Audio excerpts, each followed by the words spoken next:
An hour into his journey through a snowstorm, veteran driver John pulled into a deserted rest stop to prepare his tire chains. With the work done, he went to get back in his cab, but Buddy, his normally quiet German Shepherd, suddenly began to act strangely. He wasn't just barking urgently.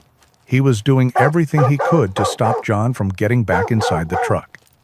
Trusting his companion more than anything, John followed his lead. What he was about to discover underneath the truck was not a common mechanical failure, but evidence of a deadly trap, set to ensure that he and his life-saving cargo would never make it over the mountain pass. Please support us by subscribing to the channel to follow this entire emotional journey. The cold of a Wyoming dawn was a familiar ache in John's bones. It seeped through the metal skin of his Peterbilt cab, a constant reminder of 68 winters and 1,000,000 miles logged on asphalt arteries that crisscrossed America. Outside, the sky over the Cheyenne Plains was beginning to bleed from bruised purple into a soft, hopeful orange. The world was still quiet, holding its breath before the roar of diesel engines would once again fill the air at the truck stop. Inside the cab, the only movement was the slow rise and fall of a broad, furry chest. Buddy, his German Shepherd, lay curled on the passenger seat, a space that had been his for all of his 8 years. His coat, a striking blend of storm cloud gray and clean white, made him look like a piece of the winter landscape itself.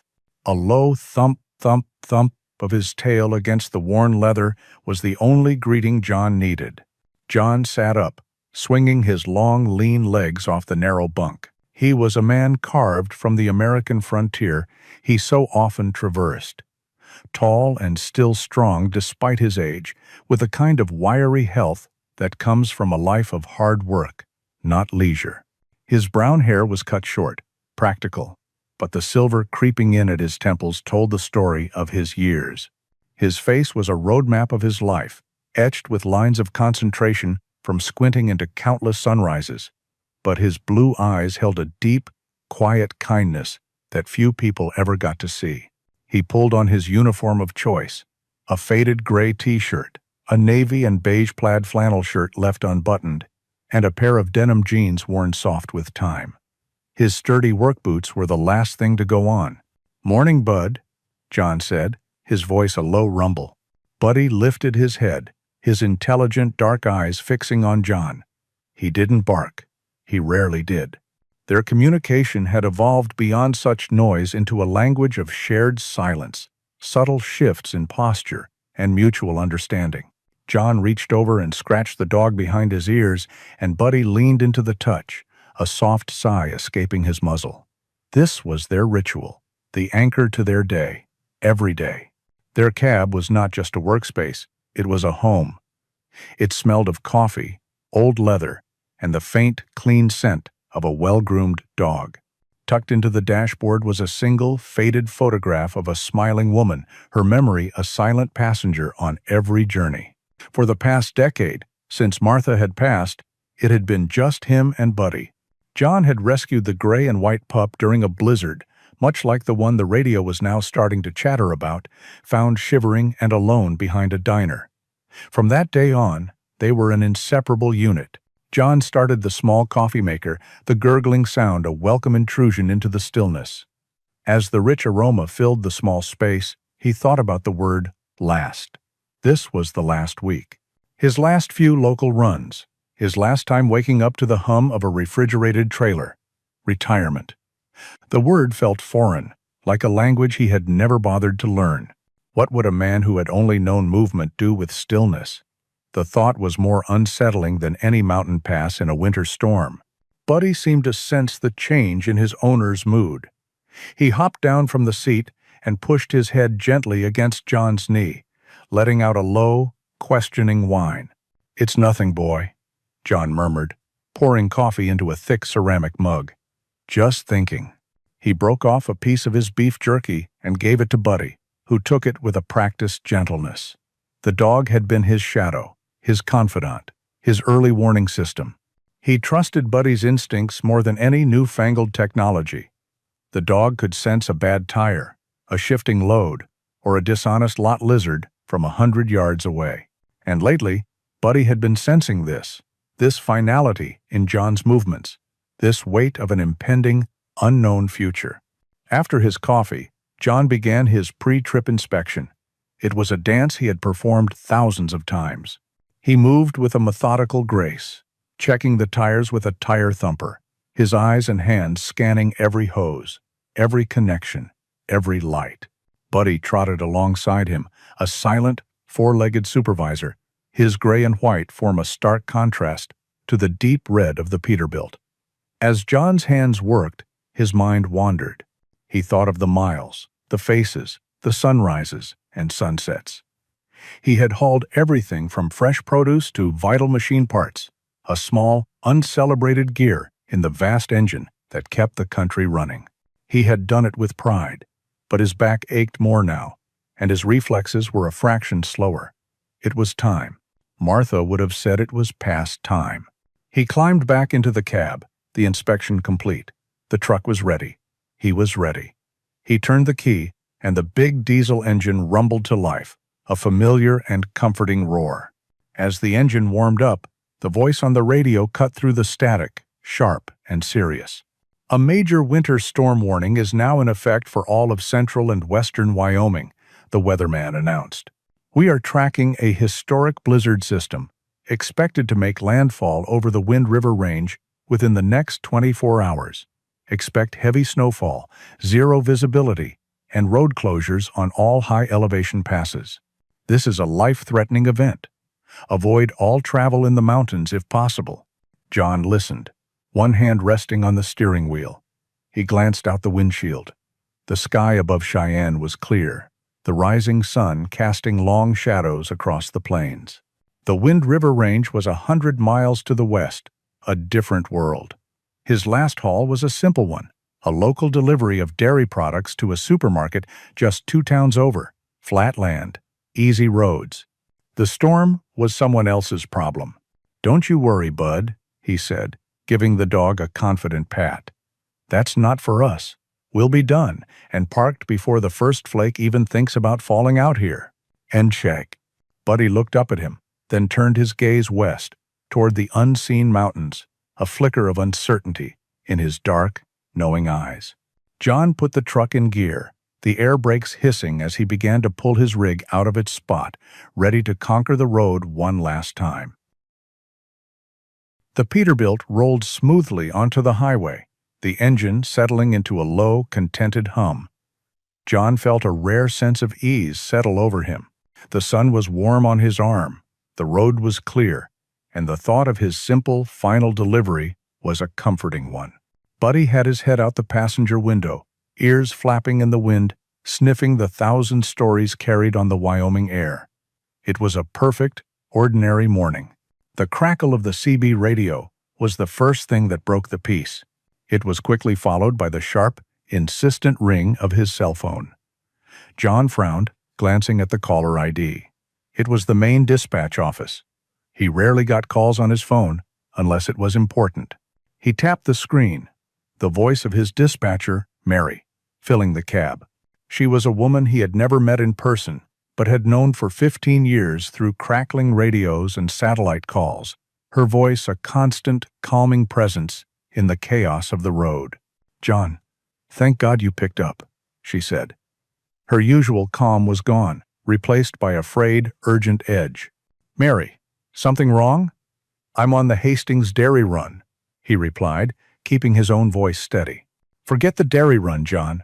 Turn around. We have an emergency, a real one." John's hands tightened on the wheel. He had heard that tone before.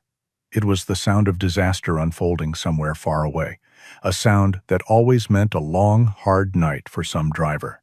"What's going on?" "It's the storm," she said, her words tumbling out. "The one they were talking about on the news. It hit the mountains faster and harder than anyone predicted. The passes are closing. Sparrow Creek is completely cut off. The whole town is snowed in." John's mind immediately went to the map. Sparrow Creek, a small town nestled deep in the Wind River Range, beautiful in the summer, a death trap in the winter. "That's bad, Mary. But what's that got to do with us?" There was a pause, And in the silence, John could hear the frantic clicking of a keyboard in the background. "The Sparrow Creek Children's Hospital," Mary said, her voice dropping, heavy with the weight of her next words. "Their power is intermittent, and their backup generator is failing. They were supposed to get a shipment of pediatric dialysis filters and a portable heart-lung machine this morning. The truck that was hauling it got caught on the wrong side of the pass. John, they have children there, sick children, who will not survive the night without that equipment." The easy morning evaporated, replaced by the icy reality of the situation. He pictured the small, isolated hospital, the worried faces of doctors and nurses, the fear in the eyes of parents. "I heard the forecast, Mary. They're calling it a historic blizzard. Life-threatening. No one should be heading into those mountains." "I know," she pleaded. "I know it's insane. I've called every driver in the state. Every single one has said no. The big carriers have already grounded their fleets. You are the last call, John. They told me you were the only one who might even consider it. The only one who could possibly make it through." John felt a cold knot tighten in his stomach. It was one thing to drive through a storm. It was another to drive into the heart of a blizzard that seasoned professionals were calling life-threatening. He was days away from retirement. His back was already aching from the cold morning air. He had promised himself, and Martha's memory, that he was done with impossible runs. "Mary, I can't," he said, and the words felt like gravel in his mouth. "I'm 68 years old. My rig is old. I'm hanging it up this Friday. I can't do it. It's too much of a risk." He expected her to argue, to get angry. Instead, her voice cracked with sheer desperation. "John, please. There's a little girl, Anna. She's 6 years old. Her kidneys are failing. She needs that dialysis machine. Her doctor said she doesn't have 12 hours. They are begging for a miracle." John closed his eyes. He saw the face of his own granddaughter, safe in sunny California.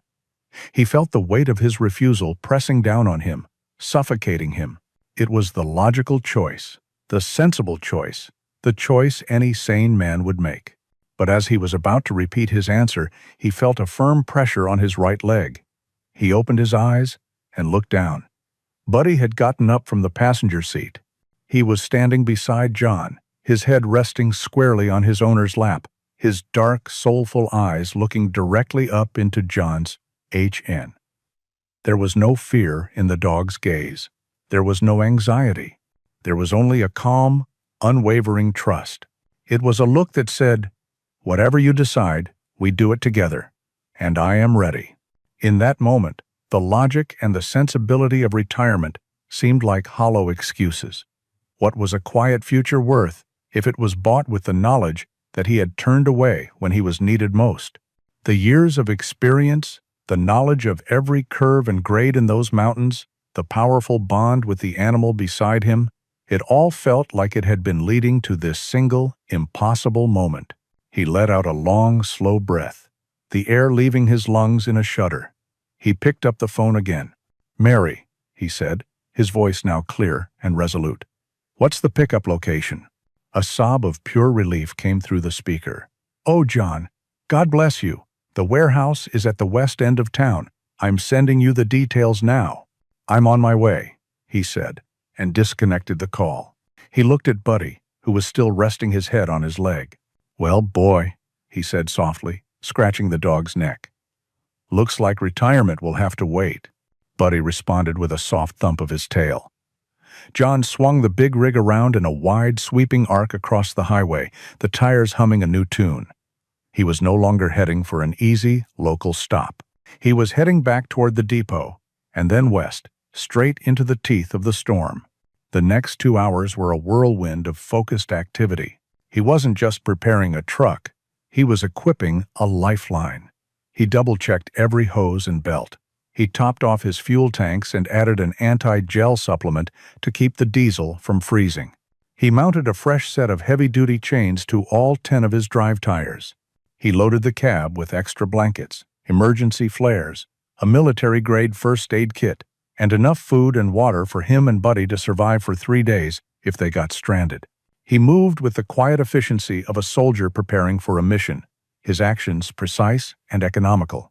Buddy watched the entire process from the passenger seat, a silent, attentive partner, his calm presence, a steadying force against the storm brewing both outside and within John's heart. Finally, everything was ready. John climbed back into the cab, the checklist in his mind complete. He took one last look east, toward the rising sun and the simple life he was leaving behind. Then he turned the wheel west, toward the dark, ominous wall of clouds that was swallowing the mountains whole. This would be it, the final haul, a run that would demand everything he had left to give, and he would not be doing it alone. The medical supply warehouse was a world away from the familiar, dusty lots John called his second home. It was a place of sterile efficiency, a massive concrete box humming under the cold glare of fluorescent lights. Forklifts whirred past like angry yellow jackets, their beeps echoing in the cavernous space. John backed his Peterbilt expertly into the designated loading bay, the hiss of the air brakes cutting through the noise. The urgency here was a palpable thing, a stark contrast to the quiet resolve inside his cab. As he climbed down, a short, stocky foreman in a high-visibility vest hurried over, a clipboard clutched in his hand. His face was etched with worry. "John, thank you for coming. We've been waiting. Everyone is praying for you." "Just point me to the paperwork," John said, his tone all business. Before the foreman could reply, a low, guttural sound vibrated up from the floor of the cab. John glanced back. Buddy had moved from the passenger seat to the open doorway, standing stiffly at the top of the steps. The fur along his spine was slightly raised, and a growl, so low it was more of a feeling than a sound, rumbled in his chest. His dark eyes were fixed on something behind John. John turned, his own senses suddenly on high alert. He trusted that sound more than any alarm. Leaning against the grill of a long-nosed, aggressively modern rig was a man. His truck was painted a slick, predatory black, with the words "Vulture Hauling" stenciled in silver on the door. The man himself was a reflection of his vehicle. He was younger than John, perhaps in his late 30s, with a restless, wired energy. He wore a black leather jacket over a tight shirt, and his jeans were tucked into expensive-looking boots. A smirk played on his lips as if it were a permanent feature. John knew him. Silas. "Well, well, look what the storm dragged in," Silas said, his voice laced with a mocking arrogance. He pushed himself off the grill and sauntered over, his eyes flicking from John to the Peterbilt with open disdain. Heard on the radio, some old-timer was crazy enough to take the Sparrow Creek run. "Should have known it was you, John." "Still trying to play the hero?" John placed a calming hand on Buddy's head, feeling the tension thrumming through the dog's powerful body. "I'm just doing a job, Silas." "It's stark." "A job?" Silas laughed, a short, ugly sound. "That's not a job. That's a suicide mission. There's no money in the world that makes driving into that blizzard worthwhile. But I guess you're not doing it for the money, are you? Doing it for the glory." The warehouse foreman shifted uncomfortably. "We need to get this loaded, John. The clock is ticking." Silas ignored him, his focus entirely on John. "My company turned that rundown flat. I'm in the business of making profits, not creating widows. You, on the other hand, you're a dying breed. A relic. Driving that museum piece into a snowbank, for what? A pat on the back?" Buddy's growl deepened, and John applied a little more pressure, a silent command to hold. He could feel the dog's protective instinct, a fierce loyalty that was worth more than anything Silas could understand. He looked Silas squarely in the eye, his own gaze calm and unyielding. The contrast between them was stark. John, weathered and steady, a man who believed in duty and a given word. Silas, restless and sharp, a man who believed only in the bottom line. "Some things aren't about the profit, son," John said quietly. "There are kids waiting for this." "Kids, right," Silas sneered, waving a dismissive hand. "Let the state handle it. Let the National Guard fly it in. It's not your problem, but you just can't help yourself, can you?" Got to prove you've still got it. It's not in. As he spoke, the large bay door behind John's trailer rolled open. A specialized forklift emerged, carrying a large, palletized crate marked with urgent medical symbols and the words fragile, life support equipment. The reality of the cargo, of the lives hanging in the balance, seemed to fill the space between the two men. The foreman, seizing the opportunity to break the tension, began directing the forklift operator. Easy now, slow and steady. That machine is worth more than this whole building. John turned his back on Silas, focusing on the task at hand. He watched the precious cargo being loaded with a hawk's eye, making sure the foreman and his team secured it properly in the center of the trailer. He could feel Silas's stare on his back, a prickling, unpleasant sensation. Once the crate was secured and the doors were sealed, John signed the necessary forms on the foreman's clipboard. The man shook his hand, his grip firm, and his eyes filled with a mixture of hope and fear. "Good luck, John. Truly. We're all counting on you." John simply nodded, his thanks unspoken but understood. He turned to climb back into his truck, ready to leave this place and the arrogant man who polluted it. "Hey, John!" Silas called out one last time.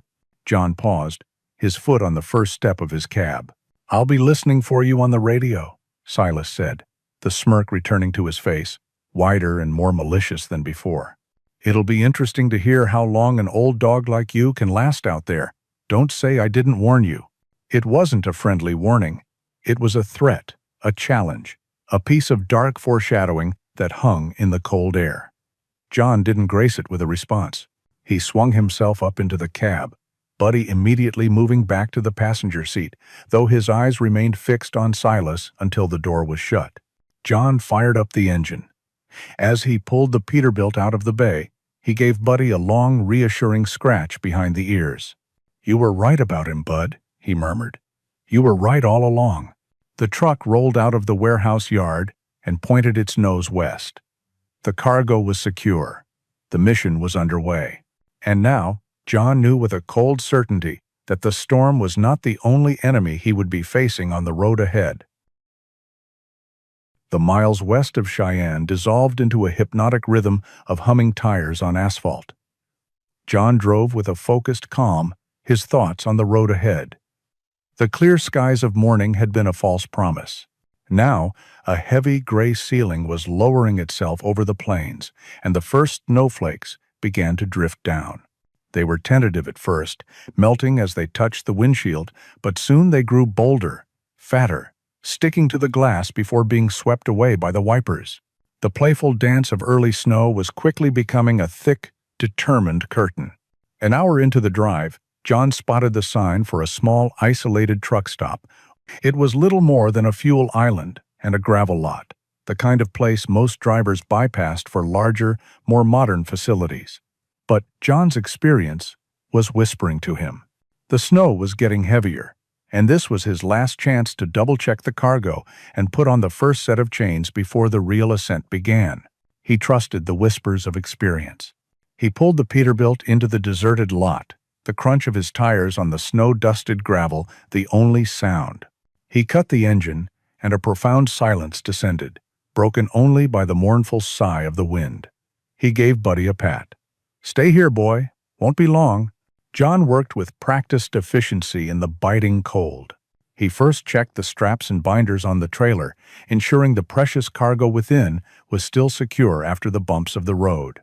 Satisfied, he moved to the heavy steel rack behind the cab and began wrestling with the tire chains. They were immensely heavy, each link a cold, iron weight.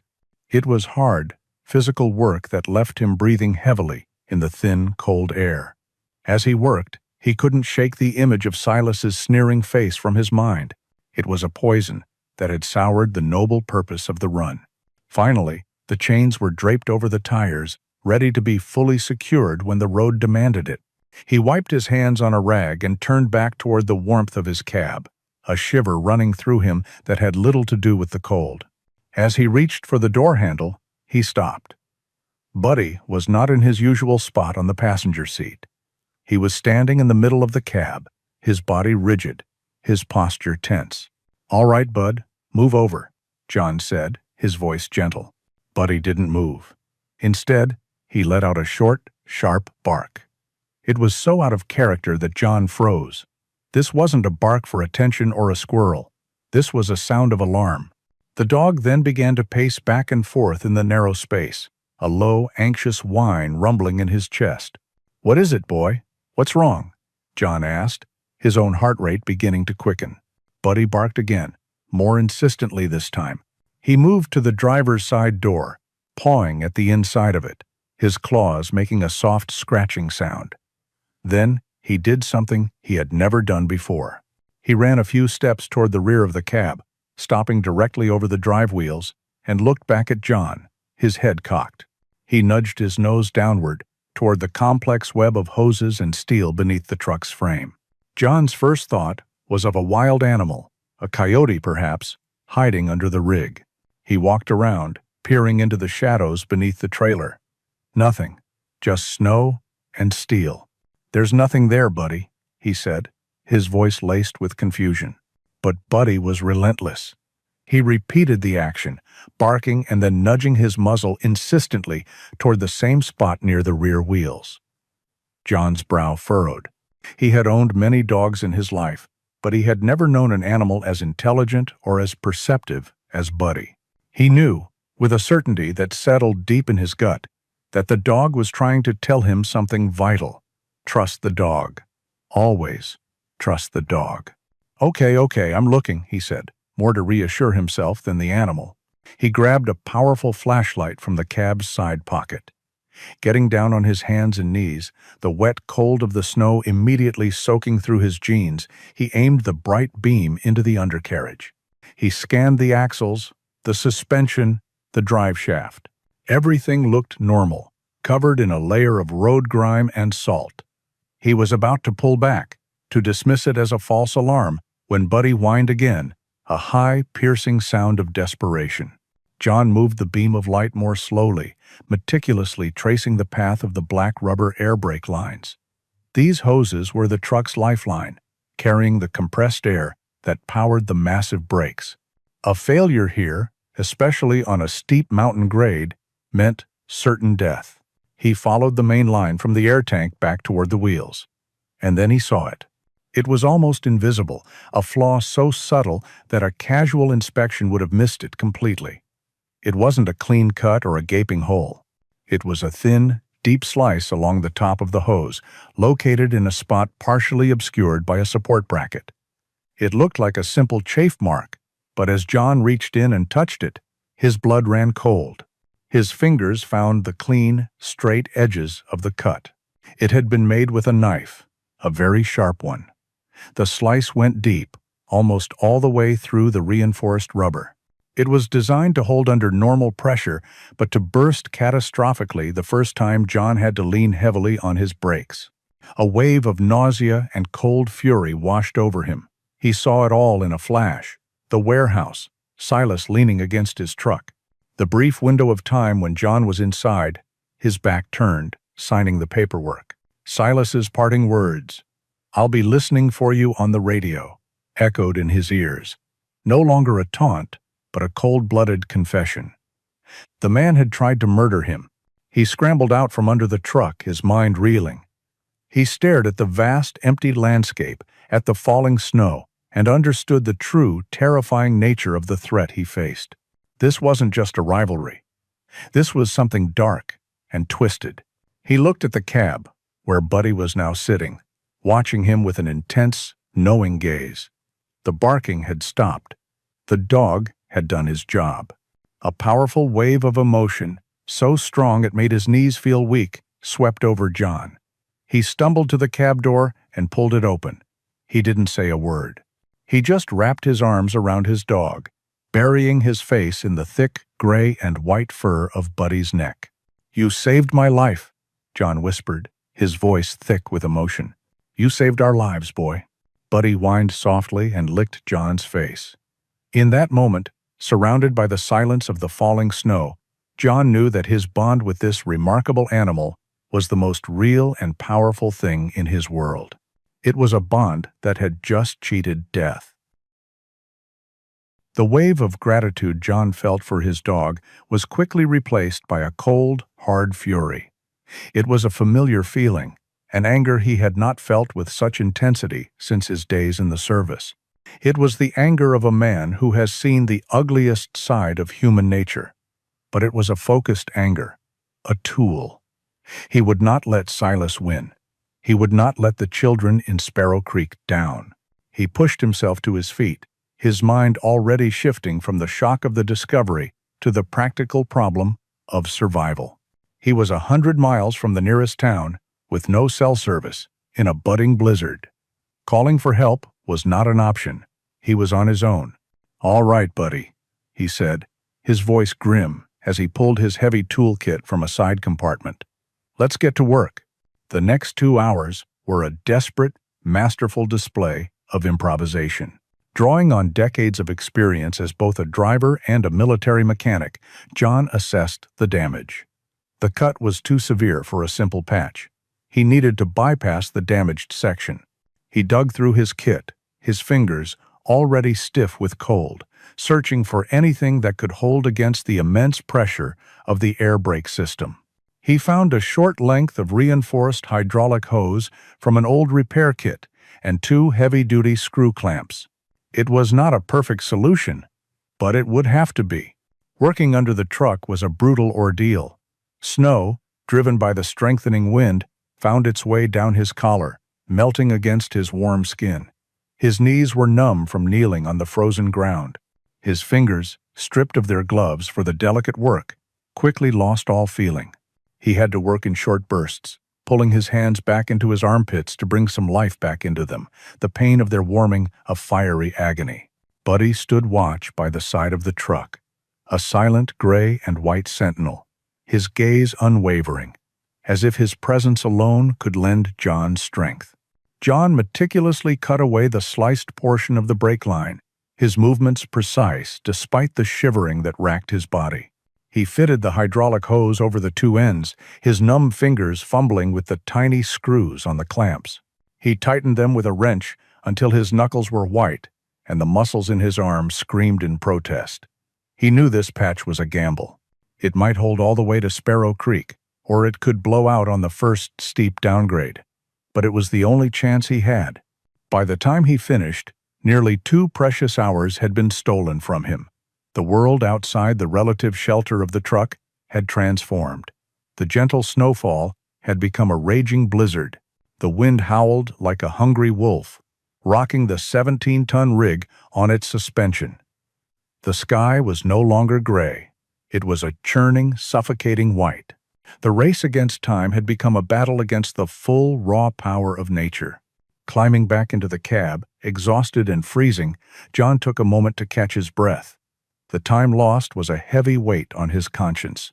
Every minute he had spent on the repair was a minute the children in the hospital did not have. He had to make up for it. He fired up the engine and eased the Peterbilt back onto the road, or what he assumed was the road. Visibility had dropped to less than 20 feet. The world was a swirling vortex of snow, with no horizon, no landmarks, nothing but the ghost of the white lines that occasionally appeared directly in front of his bumper. He drove at a crawl, his entire body tense, his hands gripping the wheel so tightly it felt like it might snap. This wasn't driving anymore. It was an act of faith. It was then that Buddy's role changed once more. He was no longer a concerned passenger or a silent guardian. He became a co-pilot. The German Shepherd stood on the passenger seat, his front paws resting firmly on the dashboard, his eyes scanning the chaos ahead with an intensity that amazed John. His superior senses, honed by evolution to see movement and contrast in the wild, could pick up details John's human eyes struggled with. A low growl rumbled in Buddy's chest. John slowed down instinctively, his eyes straining to see what the dog saw. A moment later, a dark, shimmering patch of black ice, nearly invisible against the wet asphalt, slid through his headlights. Without the dog's warning, he might have hit it at speed, a mistake that would have sent them into an uncontrollable spin. "Good boy," John breathed, his heart pounding. Good boy, I see it. Their journey became a new kind of dance, a partnership of instinct and experience. Buddy would let out a soft woof and shift his weight to the right, and John would know to ease the truck away from the soft, snow-covered shoulder that could pull them into a ditch. A low whine would alert him to a deep snowdrift piling up on the road ahead, giving him precious seconds to brake or steer around it. John began to talk to him, his voice a low, steady murmur that helped to anchor his own frayed nerves. "What do you see out there, Bud? That look like the edge of the road to you?" "I think you're right. We'll keep a little more to the left." They were a team, a single unit fighting its way through the whiteout. John's knowledge of the road and the feel of the truck, combined with Buddy's sharp senses and unwavering focus, was the only thing keeping them moving forward. The bond between them, forged over years of shared miles, had become their most vital tool for survival. Every mile gained was a victory, a testament to their shared will. But the worst of the mountains still lay ahead, hidden in the storm, and the ticking clock of the children's fate in Sparrow Creek was a merciless counterpoint to the howling of the wind. The flat plains of Wyoming were a distant memory now, swallowed by the storm behind them. The Peterbilt's engine, which had hummed contentedly for hours, now groaned with effort as the road tilted sharply upward. John downshifted, the gears protesting as the truck began the arduous climb into the foothills of the Wind River Range. A large, wind-battered sign appeared through the swirling snow, its letters coated in a layer of ice. Widow's Peak Pass. Eleave 10,240 foot. Travel at your own risk. The name was no exaggeration. John had driven this pass dozens of times in his long career, and he knew its reputation was well earned. It was a treacherous ribbon of asphalt carved into the side of a mountain, a place of sharp, blind curves and steep, unforgiving grades. In good weather, it was breathtaking. In a blizzard, it was a place where good men and their machines disappeared. The world outside the cab transformed into a landscape both majestic and terrifying. To his left, a sheer rock face soared into the whiteout, great curtains of ice hanging from it like frozen waterfalls. To his right, a flimsy-looking guardrail was the only thing separating him from a 1,000-foot drop into an abyss of swirling snow. The wind no longer howled, it shrieked, a high, piercing sound as it funneled through the rocky canyons, slamming into the side of his trailer with the force of a physical blow. John's focus narrowed until the only things that existed were the 10 feet of road visible in his headlights, the feel of the wheel in his hands, and the steady presence of the dog beside him. In the intense, life-or-death concentration, the past began to bleed into the present. The shriek of the wind sounded eerily like the incoming rockets he remembered from the jungles of Vietnam. The feeling of being isolated, of pushing forward against an overwhelming unseen enemy, was a ghost he had lived with for 50 years. He remembered his friends, young men with faces full of life, lost in a place so far from home. He remembered the promise he had made to himself when he came back, to keep moving. The open road had become his sanctuary, a way to outrun the memories that haunted his sleep. The solitude of the truck cab wasn't loneliness, it was peace. It was a quiet space where the ghosts couldn't always keep up. He had chosen this life not because he didn't have other options, but because it was the only way he knew how to stay whole. He had built a life of quiet dignity on the foundation of his own survival. A particularly violent gust of wind slammed into the truck, and John fought the wheel to keep the rig from sliding. He let out a shaky breath, his mind momentarily lost in a hazy green jungle. He felt a wet nose press firmly against his hand on the steering wheel. He looked down. Buddy had moved closer, his dark eyes filled with a deep, knowing concern. The dog let out a soft whine, a gentle summons back to the here and now. The simple, physical touch was an anchor. It pulled John out of the swirling vortex of memory and planted him firmly back in the driver's seat. The past was the past. The present was this road, this storm, and this mission. He owed it to the children and to the loyal animal beside him to see it through. "Thanks, Bud," John whispered, his voice thick. "Needed that. You always know, don't you?" He gave the dog's head a grateful stroke, his resolve hardening once more. Buddy's presence was more than a comfort.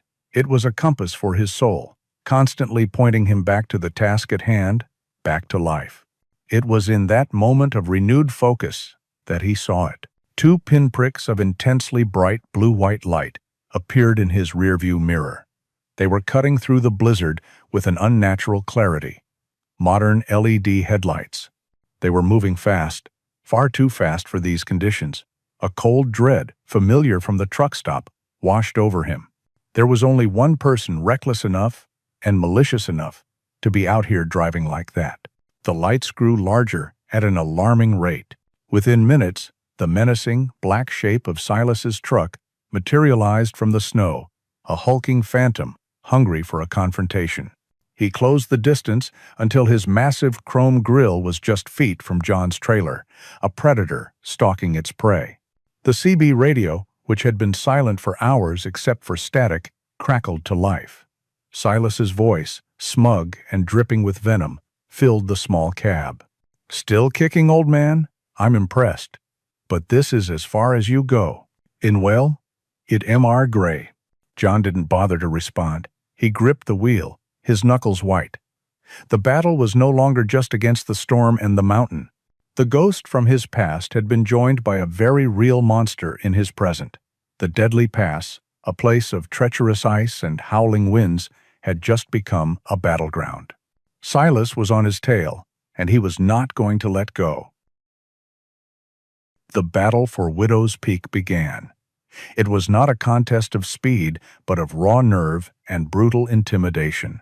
Silas's newer, more powerful truck was like a shark in the water, agile and aggressive, while John's Peterbilt was a veteran whale, heavy and resilient but lacking the nimbleness to escape. Silas played his advantage with vicious precision. On the few short, straight sections of the pass, he would surge forward, pulling his cab alongside John's trailer. The sheer proximity of the massive black truck was a psychological assault, forcing John to hug the crumbling shoulder and the flimsy guardrail that stood between him and the abyss. The roar of Silas's engine filled John's cab, a deafening declaration of dominance. John could feel the vibrations through the floor, a constant jarring reminder of the threat beside him. Then came the impacts. Silas would drop back slightly before ramming his reinforced bumper into the rear corner of John's trailer. The first time it happened, the Peterbilt fishtailed violently, the heavy trailer threatening to pull the entire rig into a spin. John's arms screamed with the effort of holding the wheel, his decades of experience the only thing that kept them on the road. He corrected the slide, his heart hammering against his ribs. Buddy was a coiled spring of tense muscle beside him. A low, continuous growl emanated from his chest, a sound of pure, protective fury. His eyes, dark and intelligent, darted from the rearview mirror showing the black truck to the treacherous road ahead and back to John's face, as if gauging his owner's resolve. John's strategy was one of pure survival.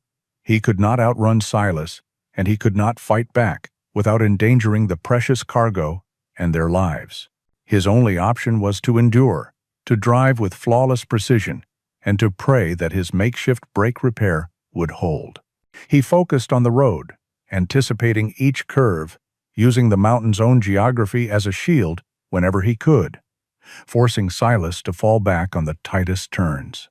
It was a grueling test of endurance, a war of attrition, fought at 10,000 feet in the heart of a blizzard.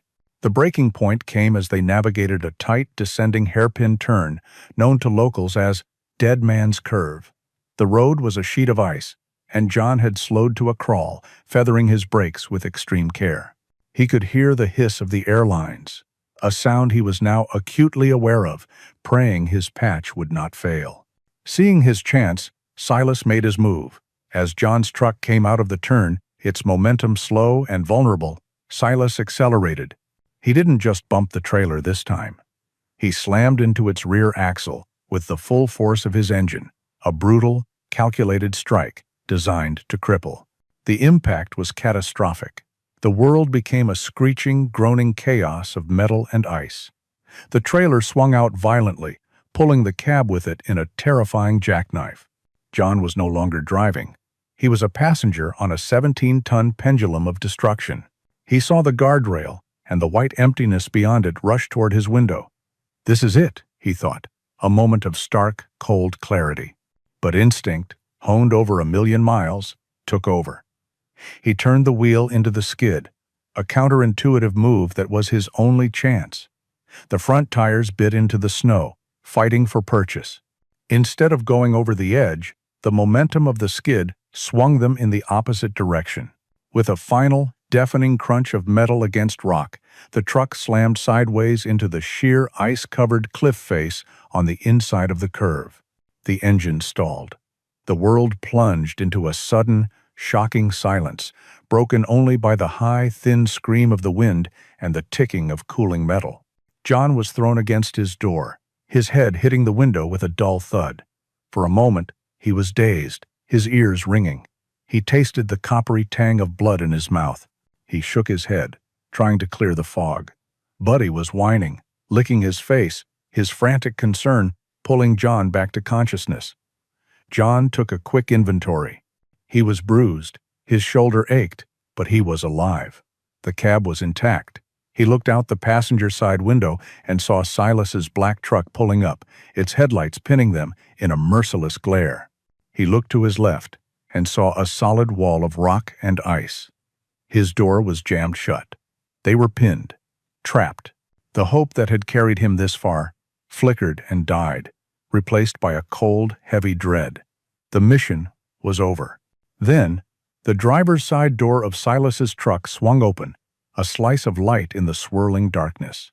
Silas emerged, a dark silhouette against the headlights. He moved with a slow, deliberate confidence, the storm parting around him. He reached back into his cab and pulled out a long, heavy tire iron. It gleamed in the headlights, a wicked piece of steel. He slammed his door shut and began to walk toward John's cab. The arrogant smirk was gone from his face. It had been replaced by a mask of pure, unrestrained rage. This was no longer about a delivery or a rivalry. This was something far darker. Inside the cab, Buddy scrambled onto John's lap, facing the windshield. A terrifying, ferocious series of growls ripped from his throat, his teeth bared in a snarl of defiance. He was a gray and white wall of fury, the only thing standing between his trapped master and the man who was coming to finish the job he had started at the truck stop. John could do nothing but watch as Silas approached, the tire iron held loosely at his side. The man's eyes were locked on him, filled with a brutal triumph. He stopped directly in front of the Peterbilt's grill, a predator cornering its prey, and slowly, deliberately, he raised the iron bar. Time seemed to slow down. Through the windshield, John saw the heavy tire iron reach the apex of its swing. He saw the manic rage in Silas's eyes, a terrifying emptiness that promised only violence. He was trapped, his body still aching from the impact, his escape route blocked by a wall of solid rock. Buddy was a snarling, furious protector on his lap, but the dog was inside the cab. He was no match for a steel bar that was about to shatter the glass. In that split second, a desperate, impossible idea sparked in John's mind. It was a detail his experienced eyes had noticed during the chase. A flicker of sloppiness on Silas's otherwise pristine rig, a loose chain, dangling from the cradle of the spare tire mounted under Silas's trailer. A long shot, a wild gamble. It was the only one they had. He looked down at the dog. Buddy's furious snarls were directed at the man outside, but his senses were entirely attuned to the man he was protecting.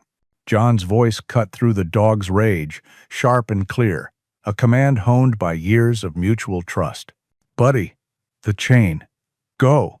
He reached over and unlatched the passenger door. Understanding was instantaneous. Buddy didn't hesitate. He spun around and launched himself out of the open door, a gray and white blur disappearing into the blinding snow. The move was so unexpected that Silas actually flinched, pausing his swing. He had expected the dog to come for him through the windshield, or to be a trapped, snarling animal inside. He turned, confused, searching for the dog in the storm. This was his first mistake. Buddy ignored him completely. He sprinted with incredible speed and agility through the deep snow, his powerful legs churning. He ran past Silas's cab and headed straight for the rear of the black truck's trailer. Silas watched, bewildered, as the dog leaped up, his jaws closing around the dangling end of the heavy steel chain. For a moment, nothing happened. The dog was just hanging there, a strange ornament on the back of the truck. Silas took a step forward, a sneer returning to his face, ready to dismiss the dog and return to his primary target. This was his second mistake. Buddy began to pull. He didn't just tug, he threw his entire body weight into it, his muscles bunching and straining under his thick coat. He twisted his head back and forth, worrying the chain, his paws digging into the ice for leverage. A loud, metallic groan echoed in the sudden quiet of the pass.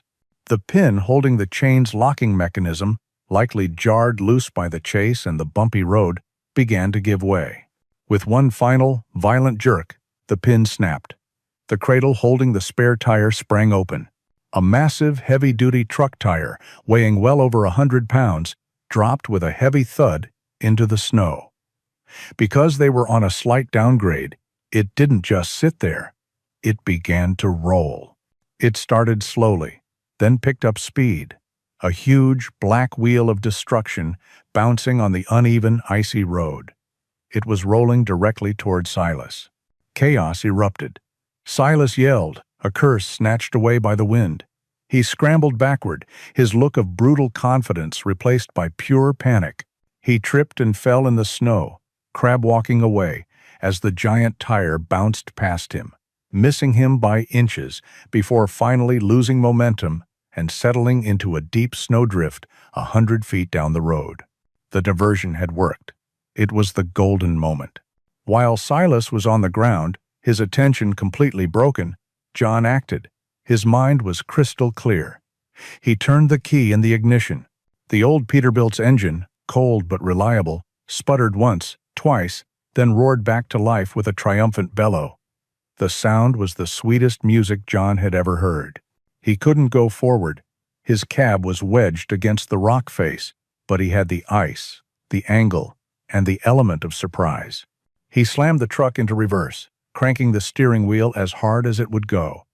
The drive wheels spun for a second, then caught.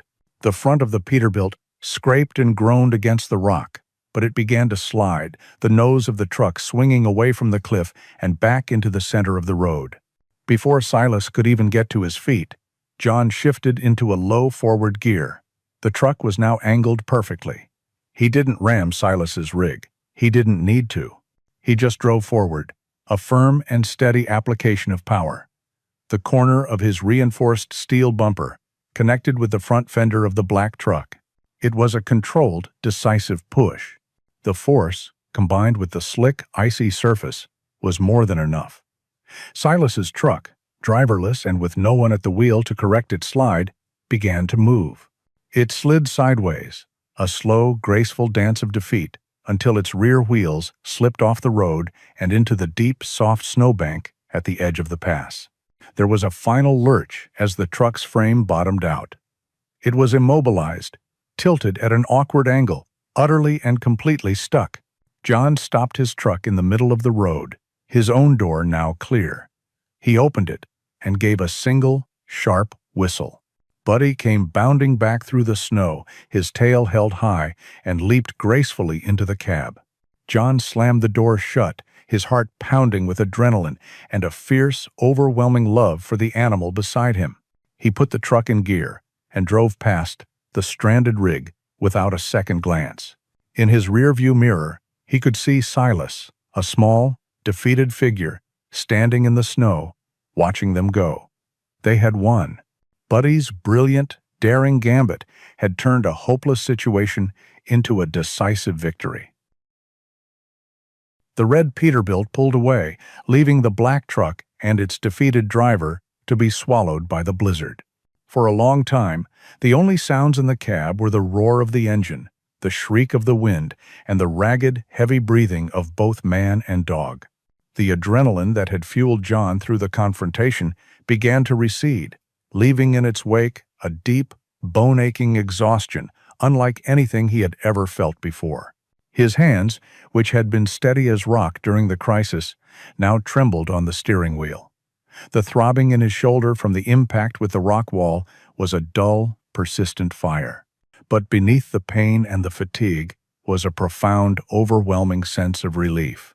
It washed over him, so potent it almost felt like a physical weight being lifted from his shoulders. They had made it. They had survived. He reached over and laid a trembling hand on Buddy's head. The dog was panting heavily, his body still vibrating with the aftershocks of the fight. But he leaned into John's touch, his tail giving a few weak thumps against the seat. "We did it, boy," John said, his voice hoarse with emotion. "You did it. You incredible, brilliant dog. You saved us." He paused, his throat tight. "I don't know what I'd do without you, Bud. I really don't." The rest of the descent from Widow's Peak was a slow, careful crawl. The storm still raged, but the worst of the pass, with its treacherous curves and the immediate threat of Silas, was behind them. As they lost elevation, the wind's shriek softened into a mournful howl, and the snow, while still heavy, seemed to lose some of its blinding intensity. The world outside the windshield was still a swirl of white, but it felt less malevolent, less intent on their destruction. John focused on driving, on keeping the truck on the road, on nursing his makeshift brake repair down the long, steep grades. Buddy, his duty as a protector momentarily complete, finally lay down on the passenger seat, though his eyes never closed. He watched the road, and he watched John, a silent, comforting presence. After another hour that felt like an eternity, something changed. Through the thick veil of falling snow, John saw a flicker of light. It was faint, a warm, fuzzy glow in the distance. He blinked, thinking his tired eyes were playing tricks on him, a cruel mirage in the frozen desert. But the light didn't disappear. It grew steadier, stronger. Then another light appeared beside it, and another. It was Sparrow Creek. A lump formed in John's throat. After hours of unrelenting darkness and swirling white, the sight of those small, distant lights was the most beautiful thing he had ever seen. They were more than just electricity in a bulb. They were a beacon of hope, a promise of warmth, of safety, of civilization. They were the destination. They were the reason he had fought the mountain, the storm, and the madman who hunted them. He had not failed. "Look, Buddy," he whispered, his voice thick. "We're almost there. We're almost home." Though he had never been to the town before, in that moment, it felt like home. As they drew closer, the road leveled out, and the first snow-covered buildings of the town emerged from the gloom.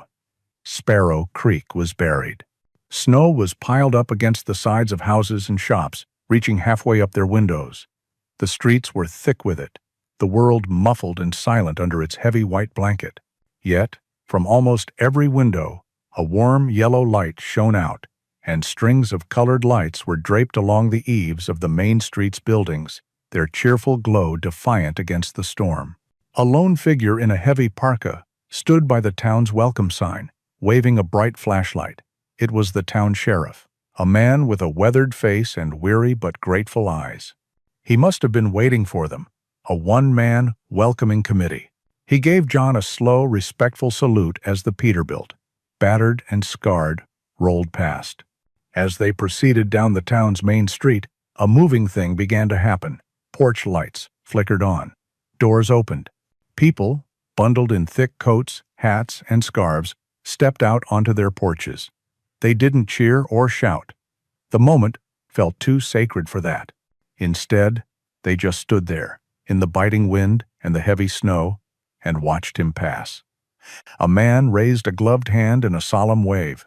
A woman held her young child, who pointed at the big red truck. A group of ranchers, their faces tough as old leather, took off their hats in a gesture of respect. They were parents, grandparents, neighbors. They were the people whose children and grandchildren were in that hospital. Their faces, illuminated by the warm light from their homes, were filled with an emotion that struck John to his very core, a profound, silent gratitude.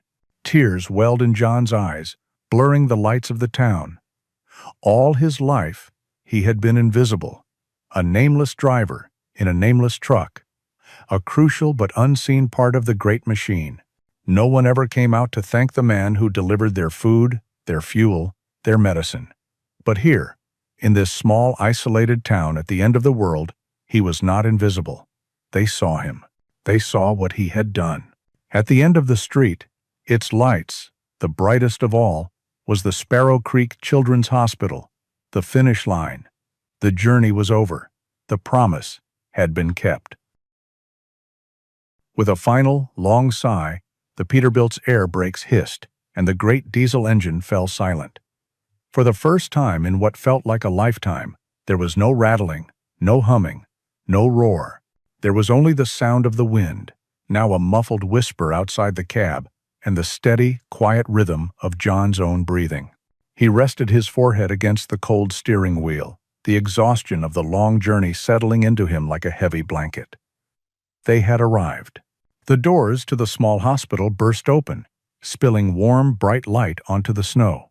A group of people in scrubs and white coats rushed out, their faces a mixture of fatigue, anxiety, and burgeoning hope.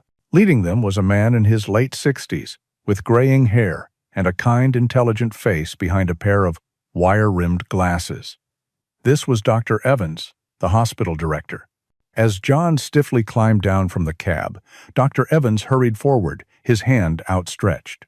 "Mr. John?" he asked, his voice full of a gratitude so profound it was almost tangible. "I'm Dr. Evans. I don't know what to say. We've been watching the road for hours. You are a miracle, a true miracle." "Just John is fine," John said, taking the man's hand. His own was calloused and grimy, but the doctor's grip was firm and welcoming. "And I'm just a truck driver. Let's get your equipment." The next few minutes were a flurry of efficient, grateful activity. The hospital's maintenance staff, guided by the relieved foreman from the town, carefully unsealed the trailer and used a small forklift to gently retrieve the precious cargo.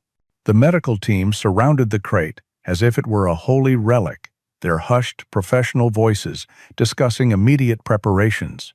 Hope had been delivered. Once the crate was safely inside, Dr. Evans turned back to John, his eyes shining with unshed tears. "You have done more than just deliver a package tonight, John. You have delivered life. You risked everything to come here, through a storm that has defeated everyone else. You are a hero." The word made John uncomfortable. He had been a soldier, a husband, a father, a trucker. He had been many things, but never a hero. He looked at the battered front of his truck, at the deep scrape along its side from the encounter with the mountain. He thought of the terrifying moment Silas raised that tire iron. He knew he would not have made it alone. He shook his head, a weary but genuine smile touching his lips for the first time in days. He gestured with his thumb toward the cab, where a pair of dark, intelligent eyes and two pointed ears were visible in the passenger window. "Thank you, Doctor, but you're giving the credit to the wrong person," John said, his voice clear and certain. "He's the real hero. Without him, none of us would be standing here right now." A ripple of surprise went through the small crowd of nurses. They followed John's gesture, their gazes shifting to the big, gray and white German shepherd watching them patiently. A few of the younger nurses let out soft gasps of admiration. John walked to the passenger door and opened it. "It's okay, boy. We're safe." Buddy hopped down gracefully, his paws sinking into the deep snow. After the ferocity he had shown on the pass, his demeanor was now one of perfect, gentle calm. He stood close to John's leg, his tail giving a few slow, dignified wags. A young nurse, her name tag reading Chloe, stepped forward cautiously. "He's beautiful. Is he friendly?" "He's the best friend a man could have," John replied. Just then, the hospital doors opened again, and a woman came out, holding the hand of a small boy of about 5, bundled in a thick snowsuit. The boy's eyes were wide with wonder at the sight of the massive red truck. He pointed not at the truck, but at the dog. "Can I pet him?" the boy asked his mother, his voice small. The mother looked at John, who nodded. The boy walked forward and shyly held out a mitten-covered hand. Buddy, who had faced down a raging man with a weapon, lowered his head and gently licked the mitten, his tail giving a soft thump against the snow. The boy giggled, a pure, happy sound that cut through the weary atmosphere. It was the sound of a life that would continue, a future that was now possible. Dr. Evans cleared his throat, his own emotions evident. "John, the pass will be closed for at least a couple of days. The town would be honored if you and your partner would be our guests. We have a warm room for you at the inn, everything taken care of." For the first time in his life, John didn't feel the restless urge to get back on the road. The thought of a warm bed, of stillness, was not unsettling. It was welcome. "We'd like that very much," he said. "Thank you." Later that night, John stood by the window of a cozy room at the Sparrow Creek Inn. Buddy was curled up on a thick rug by a crackling fireplace, fast asleep, his paws occasionally twitching as he chased Silas in his dreams. Outside, the blizzard still raged, but it was no longer a threat. It was just snow, blanketing the world in a silent, beautiful peace. Through the window, John could see the majestic, snow-covered peaks of the Wind River Range, illuminated by the moon. They were no longer an obstacle to be conquered, but a breathtaking landscape to be admired. He thought about his retirement, about the quiet days ahead. He had always imagined them as empty, a void left by the absence of the road. But looking out at the small, resilient town that had welcomed him as one of their own, he felt something new. He felt a sense of belonging. He realized this final haul had not been an ending at all. It was a journey to a destination he never knew he was looking for. Retirement was not an empty road. It was a quiet harbor at the end of a long and worthy voyage. With his loyal friend sleeping peacefully by the fire, John felt a profound sense of peace settle over him. This was not the end. This was a new beginning. The story of John and Buddy is a powerful reminder that the deepest loyalty often has no words, and the greatest heroes sometimes walk on four paws. It shows us that true companionship is a quiet promise to face any storm, together. If this journey of courage and unbreakable friendship touched your heart, we hope you will consider sharing it with others who appreciate such bonds. Let us know in the comments what you think makes the bond with an animal so special. By liking this video and subscribing to our channel, you help us continue to share these important stories. Your next emotional journey is waiting. Please continue with our latest story by clicking the video that has just appeared on your screen.